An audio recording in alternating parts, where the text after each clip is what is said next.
leaves. So a lot of tensions and certainly a lot coming out of that incident. Absolutely. All right. So that's what's going on down there. 2 minutes after the top of the hour, let's bring in Donald Trump. He's running for president of the United States. He's got a debate in a couple of nights, but he joins us live from somewhere in his empire. Good morning to you, Mr. Trump. Good morning. Good morning. Good morning. So as you look at what's happened overnight and happened the night before down in Charlotte, what are your thoughts? Well, it's wow. Here we go again. It's very sad. When you look at what's going on, it's very sad. It's very divided, our country, and it's getting worse. So I'm not overly surprised to see it, but it's happening. Why do you think it's getting worse? It just seems that there's a lack of spirit between the white and the black. I mean, it's a terrible thing that we're witnessing. You're seeing it. Well, I'm seeing it, and you look at what went on last night in Charlotte, a great place, and you just see it. There's somewhat, and I see it even going out. There's such a lack of spirit. There's a lack of something. Something's going on that's bad, and what's going on between police and others is getting worse. Mr. Trump, what would the message be of a President Trump to these rioters, to the anti-police protesters?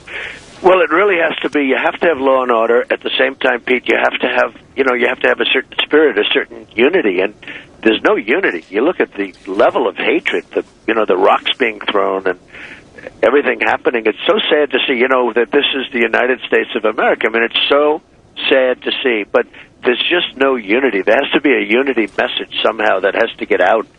And it starts with leadership. You know what, Mr. Trump, don't you think there needs to be a dialogue between the police and the community that they help keep the laws in? You can't just roll up when there's trouble. You got to have a dialogue with the folks every day. Well, that's true, but if you look at Dallas, there was a dialogue. They prided themselves on dialogue, and they were constantly talking and meeting and having community groups, and that was a pretty rough situation, to put it mildly, a terrible, terrible situation. And so that sounds good, it sounds right, but there's something deeper than that. I was glad to know that you had a dialogue with hundreds of African-American community leaders. You had that yesterday. It was supposed to air last night, and then for Hannity for the town hall. Hannity didn't end up airing that because he was live on his show for 2 hours last night. So it's going to air tonight. We're all looking forward to seeing that. But what was that dialogue like? Because it's important it's easy for us to say what we need to do as white individuals. We're sitting on this couch. But what does the black community want from the white community? How can we work together as a country? Well, we went to Cleveland, and it was really beautiful. Pastor Darrell Scott, who's a great guy, and his church. And we had a tremendous group of people there. It was amazing. And that's right. It's going to be, I guess, on Hannity tonight. It was going to be last night. Yes, sir. Unfortunately, this preempted it. But we had an amazing couple of hours that we spent. And I'll tell you what, something can happen, and it can happen fast, and it can happen that's very good. But right now, it's not taking place. There was great love in that room yesterday, and you see pictures of it. You see it right now on the show. Mm-hmm. There was a tremendous feeling in that room. I mean, something can happen with the right leadership. I know. I read a report that apparently there in that black church in Cleveland, you were asked what you would do about black on black crime, and you said maybe it's time to bring back stop and frisk. Right. And I saw that you sent out a tweet. Stop and frisk works. Instead of criticizing New York Police Chief Ray Kelly, New Yorkers should thank him for keeping New York safe. Why do you think stop and frisk would work? Well, Ray Kelly did a great job, and New York was not in a Chicago situation, but it was really in trouble. It was in bad shape crime-wise, and with all of the shootings and everything. And Rudy Giuliani did a great job as mayor, and they really straightened things out with stop and frisk, and it was used further by the next mayor, Bloomberg, and now they just, recently, not so recently, but fairly recently, they stopped it.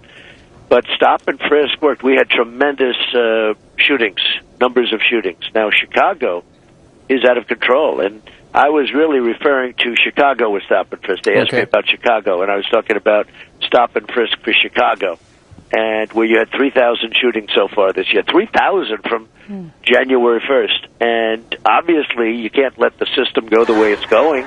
But I suggested stop and frisk And some people think that's a great idea, and some people probably don't like it. But when you have 3,000 people shot and so many people dying, I mean, it's worse than some of the places we're hearing about, like Afghanistan, you know, the war-torn nations. I mean, it's more dangerous. So, well, it does sound, Mr. Trump, like Chicago's going to add, I think I read 1,000 new police officers. So you got more cops on the street, but unless you give them the tools, what are they going to do? Yeah, no, I think Chicago needs stop and frisk. Now, people can criticize me for that, or people can say whatever they want, but they asked me about Chicago, and I think stop and frisk with good, strong law and order.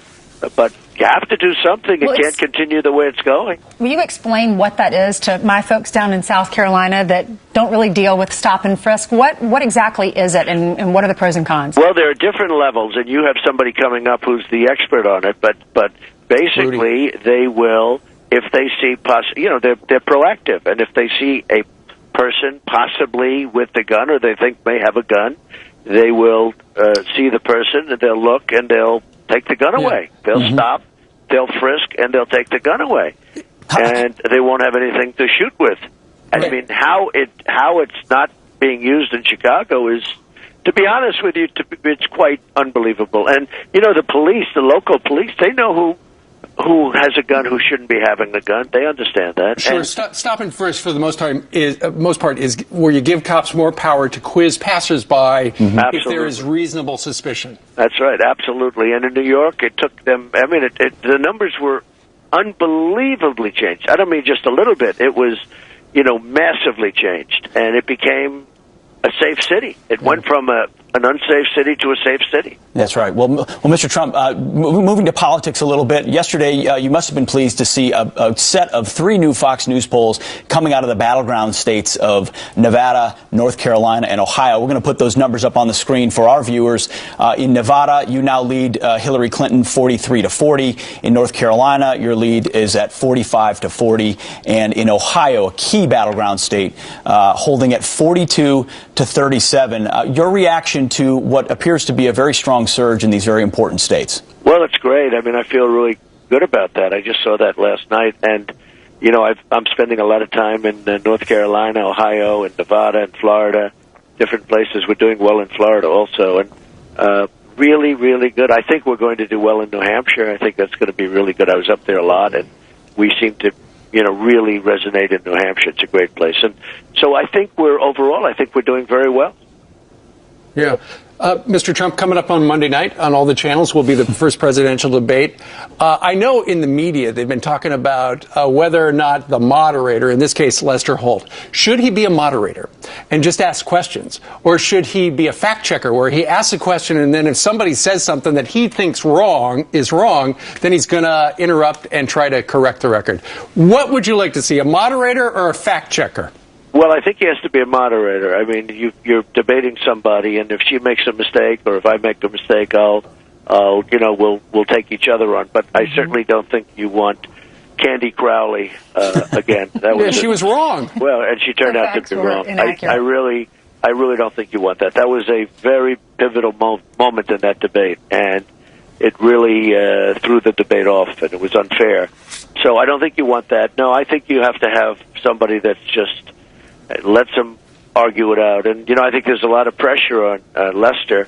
I think Lester's a very good person, a very good man. I think that there's a lot of pressure on him because of Matt Lauer. When I had the town hall, I guess you'd call it, or the forum last week with Hillary, it was, I did well, and I had tough questions, but the polls all had hers taking a drubbing in that one. Now, I will say they went after Matt Lauer. I've never seen anything like it, and I think my questions were harder than her questions, if you want to know the truth. And a lot of pressure is being put on Lester Holt, and it's a Bobby Knight type pressure with the refs. Okay, Bobby Knight would go after the refs, and that's what they're doing with Lester Holt, which is, I think, very, very unfair. And a lot of people are watching to see whether or not he succumbs to that pressure. Yeah. There are 2 presidential debates. It's Chris Wallace and Lester Holt, right? Those are the last 2. 3 in all. The third one is the vice presidential. 4. Oh. So we have 3 debates. We have 3 debates. Chris is doing the last debate. Right. Who's doing the one in the middle? Anderson Cooper, and you have Martha Raddatz. There you go. All right, so we got plenty coming up. Mr. Trump's going to stick around through this commercial break, and he's actually going to answer any questions you've got about the debate ahead of Monday's showdown. You can email us, friends at foxnews.com, or tweet us, or go to our Facebook page. Please do. Well, on Monday night, Lester Holt gets to ask the questions of the presidential candidates. This morning, it's your turn. You get to ask Donald Trump some questions. Hard to believe we are 4 days away from that debate. Paul on Twitter, Mr. Trump, wants to know, how do you plan to stay cool when Hillary personally attacks you in the debate? Well, they've already spent like hundreds of millions of dollars attacking me, and I guess Madison Avenue said go after temperament, and I've always felt temperament was a good asset for me, maybe my best asset in many ways, and we know how to win, and the country has to win. And, this phony charge of temperament. And so we'll stay cool. I mean, we'll see what happens with her, and we'll see what's going on with her, because there's something going on that a lot of people are trying to figure out, and we're just going to see what it is. I'm going to be very respectful of her. I think she deserves that, and I'm going to be nice. And if she's respectful of me, that'll be nice. We'll have something I think that people will respect as a debate. But we'll see where it all goes. You really never know exactly how it's going to turn out, and that's why we're going to have a lot of people watching, almost as many people as are watching your show right now. Almost, barely. No, the world will be watching that interaction, no doubt. Mr. Trump, Janine emailed in saying, how are you going to help the middle class with college education costs, and how will we benefit with you as president? Well, we're going to do a lot on that. One of the questions I get asked the most, especially, obviously with the young people, is college and college costs and what's happening. The colleges are going through the roof. They're not watching their costs because of the fact that they're getting all of this money from the government indirectly used, with the students being used as a conduit to get it there. So they're not watching their costs, which is very unfair to the students. It's frankly very unfair to the country. You look at what's happening with college costs, how it's escalating, and we're going to do something to help the students, and we're working on a plan. We're probably announcing it in 2 weeks. Well, we'll be watching for that. Matt is on Twitter this morning. Donald Trump, he says, do you expect congressional opposition? If so, how will you implement policy as an executive if you got trouble down the other end of Pennsylvania Avenue? Well, you've had opposition for forever. The best combination was Tip O'Neill and Ronald Reagan. They just sort of got things done. They liked each other. They had different views, but they got things done, and it was great. And I'd like to see if we could have that, and we will get it done. We're going to get it done. Right now, we have an executive order president. He just keeps signing. He's given up on that process, by the way. He's given up on what you're supposed to do. So we have an executive order president. We will, I think you'll be amazed. Hopefully it'll all work out, and I think you'll watch, and I think you're going to be amazed at what gets passed through Congress, going the way it's supposed to go, and I think you're going to see a lot of great things happen. You mentioned a moment ago how much the millions, tens of millions, hundreds of millions of dollars being spent by Team Clinton. I saw an item this morning that said Hillary's team's going to spend 53 times as much as you are on ads in Florida between now and November 8th. So she's thinking the TV ads are going to help her side. But then yesterday, Mr. Trump, she said at one point on a teleconference, why aren't I ahead by 50 points by now? Why isn't she ahead by 50 points by right now? Because she's terrible. I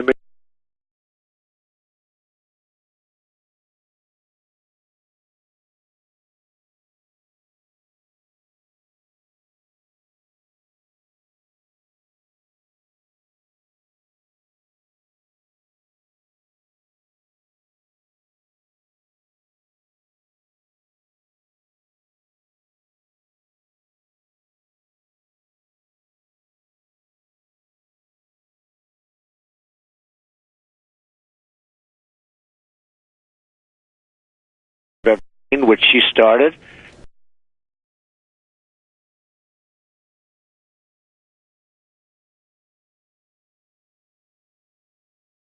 And she totally backs by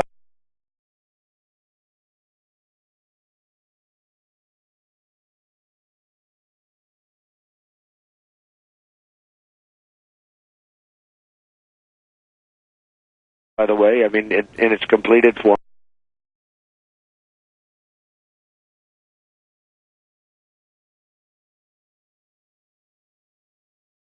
She totally backs. You look at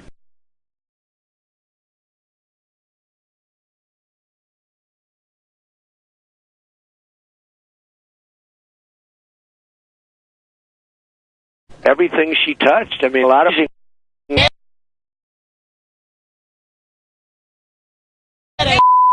all white cops are devils and white people. Former D.C. Detective Rod Wheeler.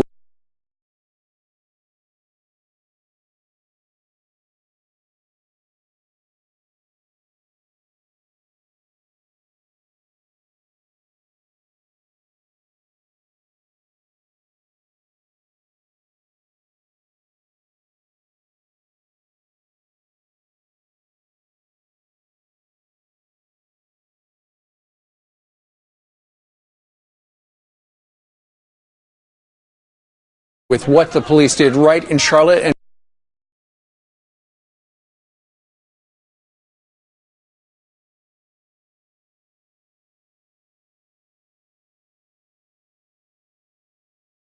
what may have gone wrong.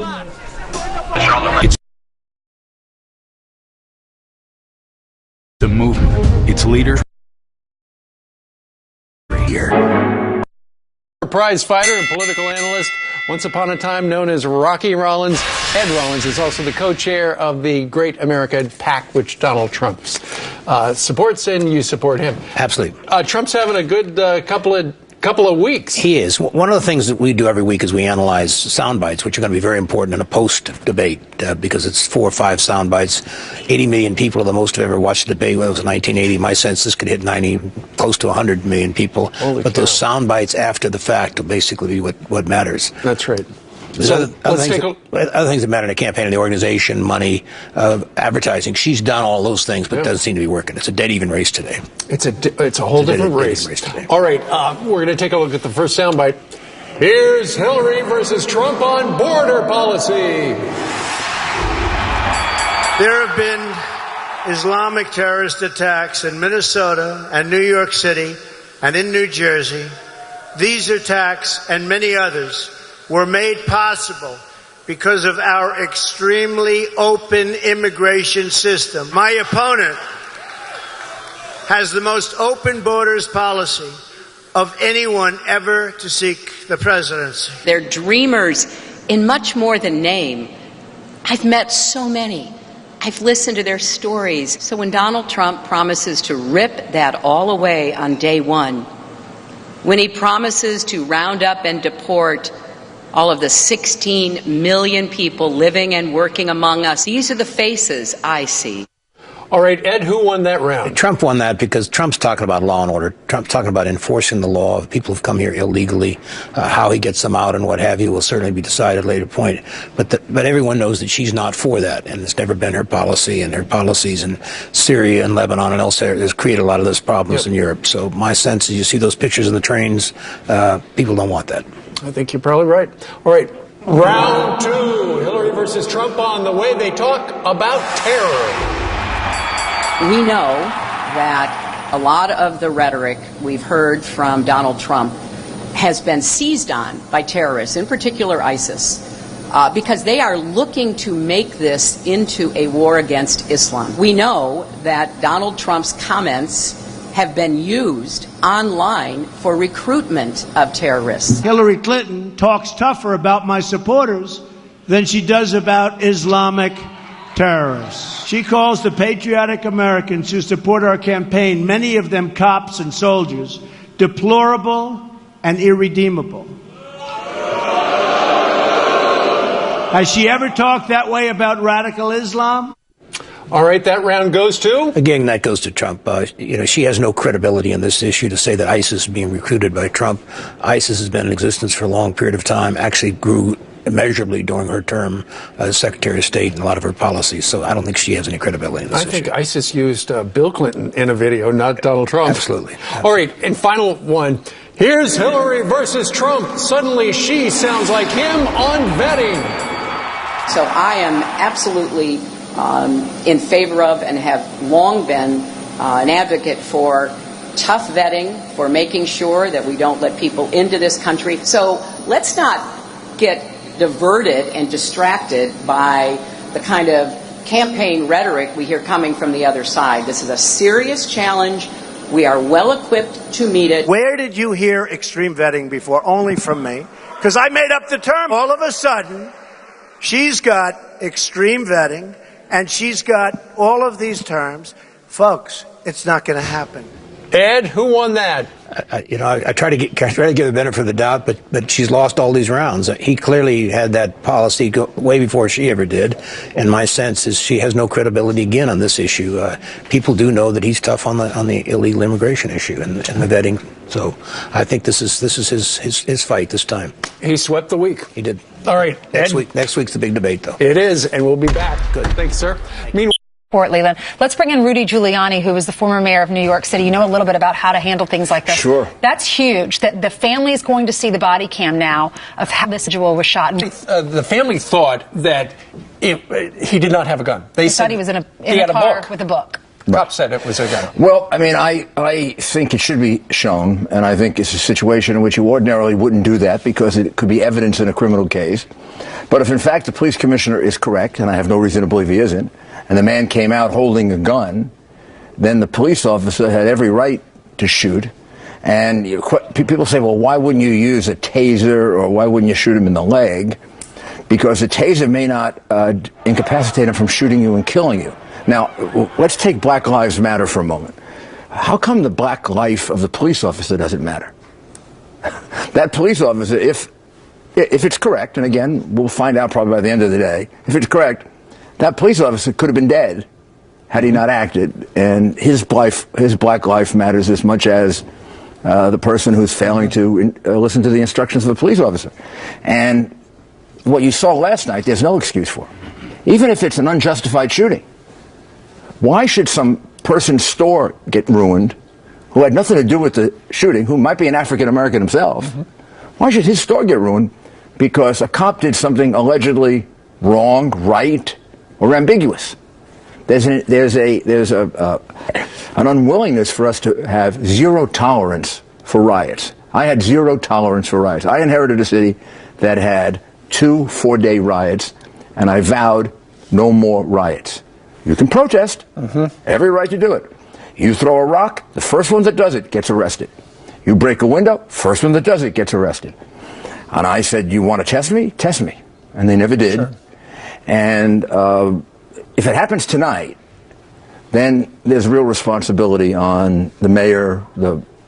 If you can't control it tonight, then there's something wrong with the way you're policing Charlotte. I don't think they're afraid of that optic, of that I don't clash. know what they're afraid of, but boy, if I owned a store there and my store got ruined because a police officer was involved in a justifiable shooting or even an unjustifiable shooting, I said, what am I getting punished for what the police officer did? Look, these situations are inherently ambiguous.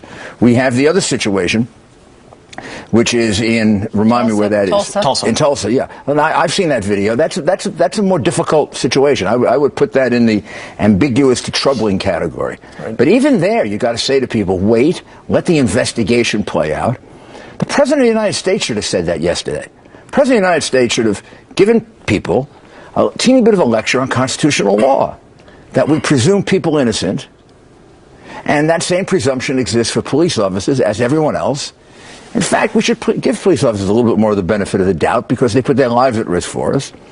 I had situations where police officers acted illegally. I put them in jail. Yeah.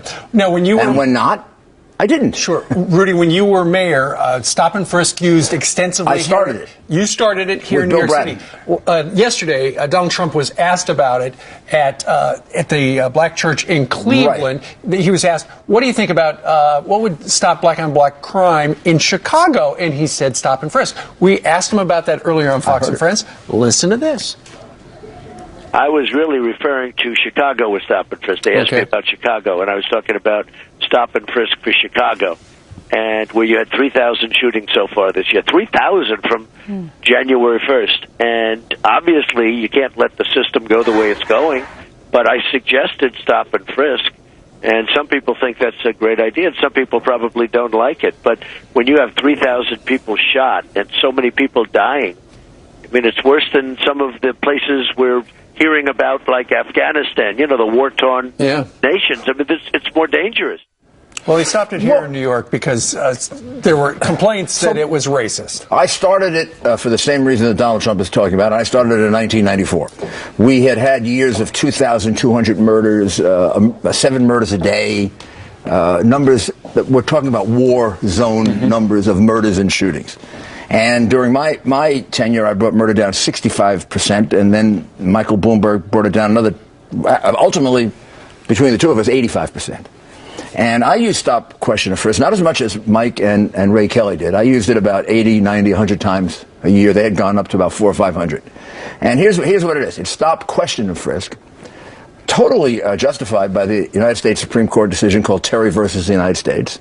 And it says if a police officer has reasonable suspicion to think you're committing a crime, not probable cause he can arrest you.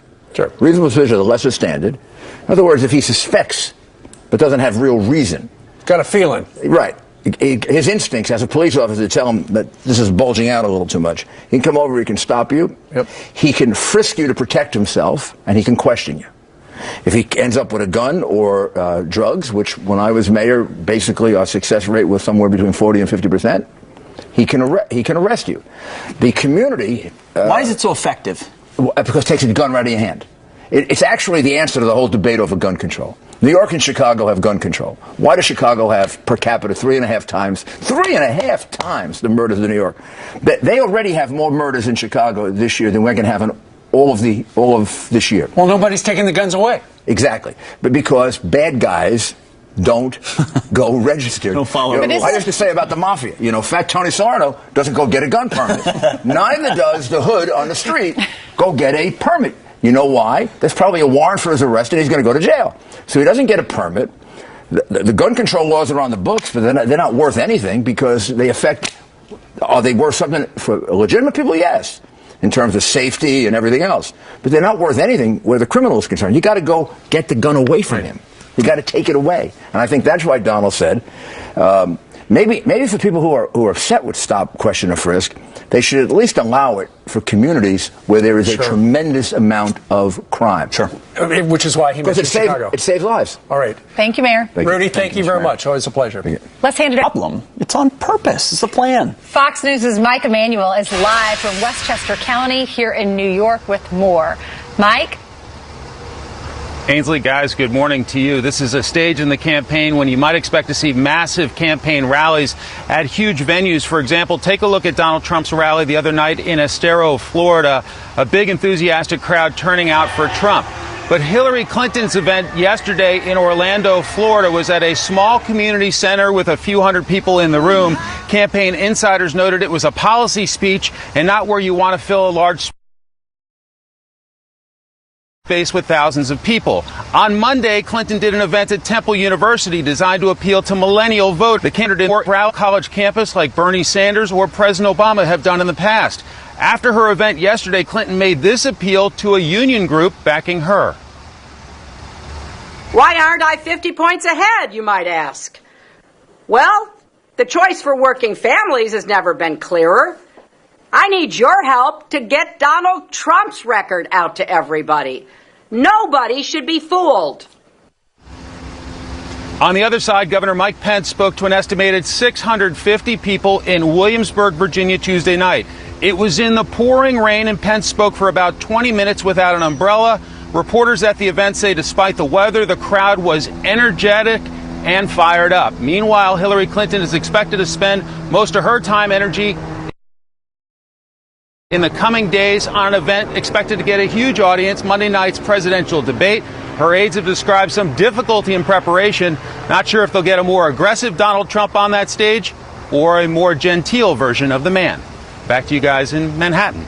We'll all have to tune in. All right. Mike Emanuel live from her neighborhood up in Chappaqua. Thank you very much.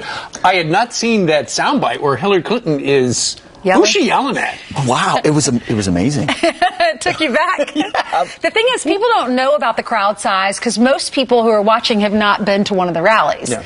But it is a fact that Trump, when he speaks, he gets so many people. And he always says, pull back the cameras and show it. Show it. You don't want to show it. Zoom out. All right. So we're showing it.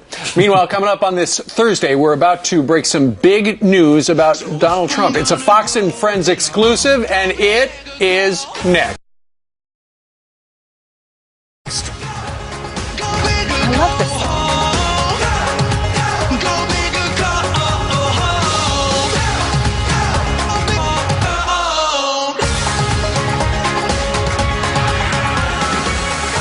Ainsley. This morning, the nation's largest Tea Party organization has officially decided their choice in the race for the White House. And here now with the exclusive announcement right here on Fox and Friends is Tea Party Patriot CEO Jenny Beth Martin. Jenny Beth, good morning to you.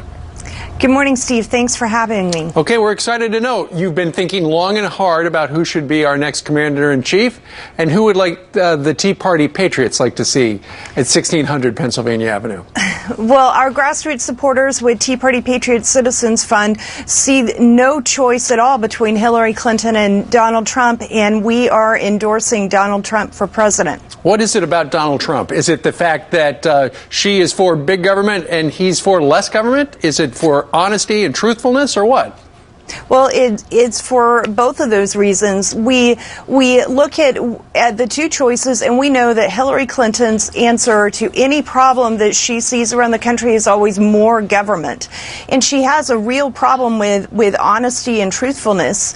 Donald Trump has campaigned on the issues that have made that have propelled the Tea Party movement. He wants to secure the border. He wants to balance the federal debt, and balance the federal budget. And he wants to repeal Obamacare. These are things that the Tea Party has stood for the last 7 years, and Donald Trump is going to help make them a reality. Okay, so you just officially endorsed Donald Trump. That's one thing to appear on television, but I understand behind the scenes you've got a gigantic database that you're going to turn over to him to help him get across the finish line, right? Well, it's not quite like that. We're a 527 super PAC, so we won't be coordinating directly with the campaign. But we have a supporter base of over 3 million people across the country. We are going to engage that base in getting out the vote, knocking on doors, making phone calls. In Pennsylvania, we have over 57,000 people. In Florida, over 97,000 people. We're also focused on Ohio, where we have over 48,000 people, and North Carolina with 37,000 people. We're getting our activists engaged. We want to make phone calls, to have real voter-to-voter contact, and make sure we close the sale. Everyone hears the ads and watches the news and will be watching the debates, and now we need to engage those voters directly and ask for the vote, and that's what we're going to be doing. Sure. Well, I'm sure Donald Trump is delighted to hear your endorsement. Jenny Beth, before you go, you were on the program last week, and we were talking about how John Koskinen, the guy who runs the IRS, he was being considered for impeachment, and yesterday up on Capitol Hill, he told the lawmakers there it would be improper to impeach him. Of course, the IRS targeted your organization and denied you for a very long time your tax-exempt status. What do you think about what he said yesterday? Well, I think that hearing yesterday really just proves the point that he needs to be impeached. He was not truthful with Congress. Under his watch, evidence about the targeting that happened to us was destroyed, and he was appointed to restore confidence in the IRS. That has not happened, and a proper impeachment is a proper remedy to restore public trust. Well, at this point, it does not look like it's going to happen. Jenny Beth Martin from the Tea Party Patriots, where she is CEO. Jenny Beth, thank you very much for joining us live. Thank you, Steve. You bet. All right, coming up on this Thursday, we all remember what Donald Trump used to call Ted Cruz. Lion Ted. He's Lion Ted. What's your name? My name's Lion Ted Cruz. L-Y-I-N apostrophe Lion Ted. Kind of forgotten about all that. This morning, a huge development between those two. And speaking of Donald Trump, we are just 4 days away from the first debate. Will he be ready? Former presidential candidate Newt Gingrich. On that, next. We are back with a Fox News alert. A second night of protesting and violent riots in Charlotte, North Carolina. Because I serve a purpose, sir. I serve a purpose. My father serves a purpose. My brother serves a purpose. I'm here because guess what? Whether I'm here, I'm in school, I'm in my car. You said, okay, a man got shot over here, right? So you basically saying, why would I put myself in dangerous way? Exactly. Right. Oh, but guess what? I could be at work, at school, in my car. I can still get shot by the police. I can get shot anywhere. 4 police officers hurt and a protester shot and is now on life support, shot by another protester, as nearly 1,000 rioters take to the streets throwing fireworks, looting stores, and blocking traffic. At one point, those rioters tried to throw a reporter onto a bonfire, as you can see right there. All this chaos unfolding after this black police officer, Brantley Vincent, shot and killed another black man, Lamont Scott. Police say they warned Scott to drop his gun, but his family says he was unarmed. We understand that later today the family is going to see the video so they can know for themselves that, as the cops say, there was a gun involved. No word yet if they release that video to all of us so we can show you. Sure. That's right. All right, let's bring in former Speaker of the House, Newt Gingrich, who joins us from our nation's capital. Newt, as we look in at these troubling images out of one of North Carolina's great cities, it's very troubling. What's happening? Well, look, I mean, first of all, it's a tragedy that 8 years after our first African-American president took office, 8 years after we've had 2 African-American attorney generals, the gap and the hostility, if anything, is worse. And I think that's a tragic failure of leadership. But we as Americans, I think, have to recognize a couple of things. One, you can't tolerate the kind of violence you saw last night. That begins to be the end of civilization. So we're going to have to set pretty firm rules and, if anything, reinforce the police faster in those kind of riot environments. 2, the core problem is that people are trapped into neighborhoods with no hope, no future, no jobs. There have been over 3,000 people shot in Chicago so far this year, 1 every 2 hours. And nobody. The one thing I'll say about Trump is he's the first conservative I've seen willing to go into the inner city and talk about the need for dramatic change. And then lastly, and I'm really glad that the Museum of African American History is opening at the Smithsonian this week. Most white Americans find it very hard to understand how dramatically different the experience of being black has been in America, from slavery to segregation to discrimination. And so we really do have to deal directly with the reality that we've had several hundred years of a very difficult history, and at times you have to be prepared, I think, to really reach deeply to try to build community. Mr. Speaker, we're not hearing a lot from President Obama on this. You know, you talked about the last 8 years. Where did he miss the mark the most? I mean, in what aspect did he miss a window to repair these types of relations? I think the biggest aspect was that all of the major inner cities, all of them governed by Democrats, are all disasters. I mean, look at Baltimore, where 13% of the students pass the 8th grade math test. Look at Detroit, where about 9% of the students are passing a 3rd grade reading test. Look at Chicago, where you have more Americans have been killed while Obama was president in Chicago than in Iraq and Afghanistan combined. And I think the president had a unique opportunity. But my guess is he was afraid it would make him a black president in a narrowing sense. He could have launched a program to try to rebuild and reopen and engineer hope in these communities. And instead, he became the person who talked about, the Cambridge policeman was wrong, and, Ferguson was wrong, and my Florida was wrong. And in fact, in most of those cases, the news media was wrong. You just had an example here. The family says the guy was unarmed. Mm-hmm. How would they know? They weren't there. And yet the news media has carried this as though, well, here's the police and here's the family, and they're equal witnesses. No, they're not. The police had witnesses. They've got video. They're telling you what they believe happened. And I think this afternoon they're going to show the video to the family, showing him with a gun. Yeah. Newt, I know that you've been talking to Donald Trump a lot about what's coming up on Monday night, which is the first of the 3 presidential debates, and what he needs to do to win. This is what he said we can expect on Monday. I'm going to be very respectful of her.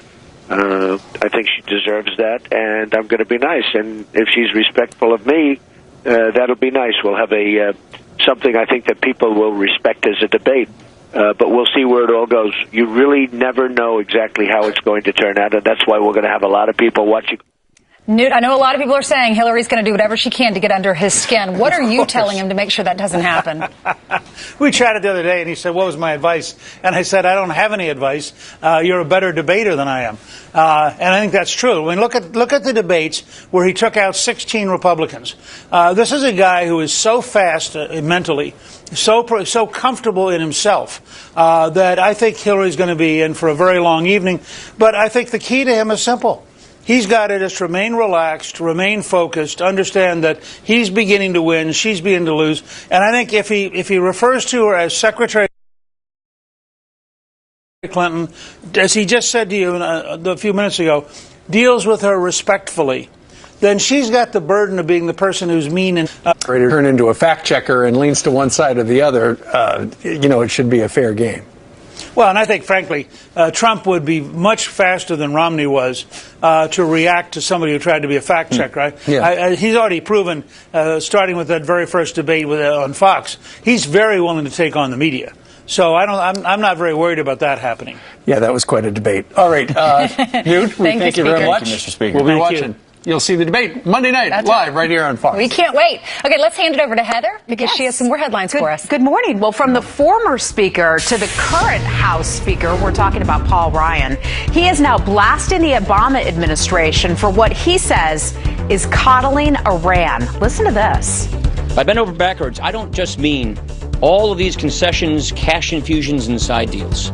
I don't just mean sending the Secretary of State out to shill for Iran like he's the president of the Tehran Chamber of Commerce. I don't just mean paying ransom for hostages. Ouch, like he's from the Chamber of Commerce for Iran, saying that of the president. Well, that criticism comes as lawmakers investigate the $1.7 billion payment to Iran. $400 million of that was paid the very same day that Iran released our American hostages. We'll keep you posted. Donald Trump and Ted Cruz, not exactly best friends, as you know. Remember this? Lion Ted. He's Lion Ted. What's your name? My name's Lion Ted Cruz. L-Y-I-N apostrophe. Lion Ted. And you got to spell it, too, of course. But this morning, Ted Cruz is now praising his former foe. He sent this tweet saying, quote, appreciate Donald Trump's support of our efforts to keep the internet free. Well, Cruz still has yet to endorse the Republican nominee. Controversy this morning over pictures showing a man dragging his daughter